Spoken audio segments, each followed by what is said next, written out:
Ketua Harian KONI Aceh beserta jajaran menghadiri rapat bersama Sekda Aceh yang didampingi Kadispora Aceh, yang juga dihadiri PJ Bupati Pidi, PJ Bupati Aceh Besar dan PB Pora Pidi, membahas kesiapan Pekan Olahraga Aceh ke-14 yang akan digelar di Kabupaten Pidi.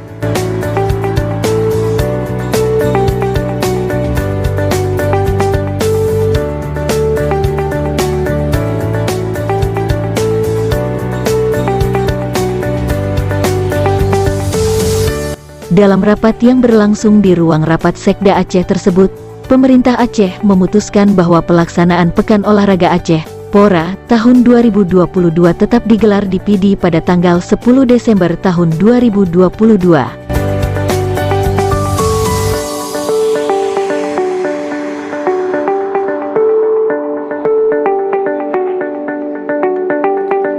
Dalam kesempatan yang sama, Sekda Aceh juga meminta PJ Bupati Pidi dan PB Pora Pidi berkoordinasi dengan KONI Aceh terkait hal-hal teknis.